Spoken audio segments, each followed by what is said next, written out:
coyotes. I found myself in a bit of a sticky situation here. Any idea what we're going to be learning about today? Well, if you guessed spiders, you are correct. Spiders are not insects. They're part of the arachnid family.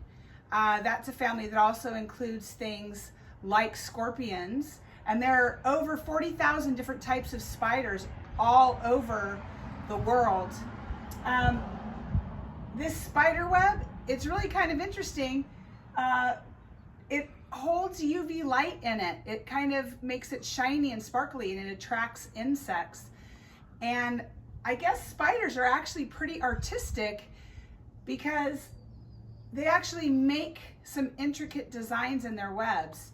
And if you notice, it's a pretty tough substance. Scientists have found that if you took the same size as spider silk as steel, that the spider silk would be 5 times stronger than that steel. I think I need a little help here. So let's spend a couple of minutes looking at the body structure of a spider. The spider has 2 main body parts, its head and the abdomen. The head is where you would find its eyes, its mouth, and feelers, and you'll notice that the legs are actually attached to the head portion. The abdomen portion is where all of its internal organs would be, like its guts. Also the spinnerets, where it makes its silk for its webs. Now, this is a little bit different than an insect. You'll see when we study insects that an insect has 3 body parts and antenna as well. Spiders do not have antenna. Welcome our special guest, the tarantula. The scientific name for tarantula is Theraphosidae, and they're basically a large, hairy spider. They typically are 1 to 4 inches in length, but the Goliath tarantula can be up to 10 inches long. Wow. This guy right here, I believe, is a California black tarantula, and he comes all the way from San Bernardino, California, where a friend found it in his yard and is letting us borrow it. Remember, this is a wild animal, so we will not be keeping this as one of our pets, but we will observe it and then release it back into nature. So guys, I really encourage you always to take a look at wildlife, observe it and enjoy it, but leave it in its natural surroundings. That's where they're the happiest. So let me give you a few facts about tarantulas. There are over 800 species of tarantulas all over the world, not in Antarctica, although I did read a fact that there was one, but I could not find any information online about that, so you might check. But they typically like warmer climates. So they actually like our area because it's pretty warm here year-round. Some live on the ground, and they'll live in burrows. They'll line their burrows with their silk.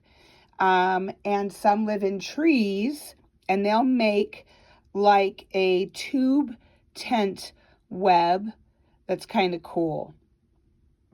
These guys molt about once a year, a little bit more often when they're younger, but molting means that they shed their entire skin.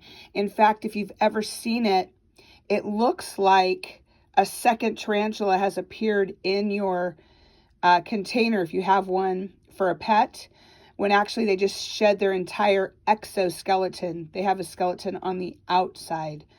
That's kind of interesting. And a fact I did not know is if they lose a leg, they can actually grow that leg back through the process of molting over a few different molts throughout their life. That's kind of cool.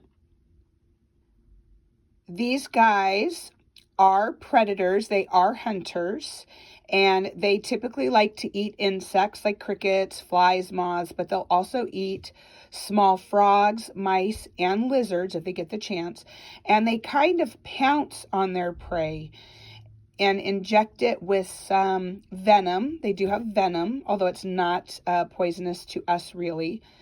And that venom makes them kind of squishy, and then they drink it up like mush. Yummy. That would be like if you took your food, put it in the blender, and then drink it through a straw. Yuck. Now, their biggest predator is the tarantula hawk. This is a type of wasp that will inject venom and paralyze the tarantula, and it will lay its eggs in there, and then as the larvae hatch, they will actually eat this guy alive. And that's kind of creepy and weird.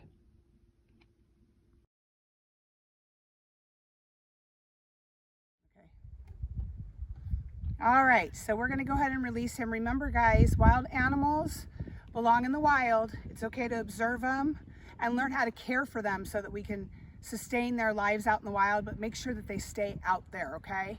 So let's go ahead and let him go. See what happens. Oh, he's ready. Let me see. Let me get out of the shadow here. And there he goes.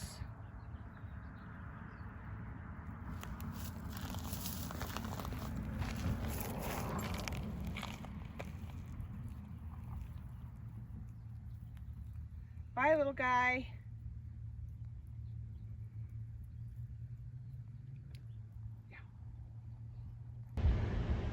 All right, thanks for joining me on this edition of Crazy Critters. Make sure you share this video and you like us on YouTube.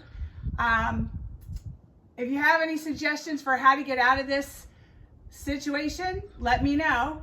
And I'll see you next time, I hope.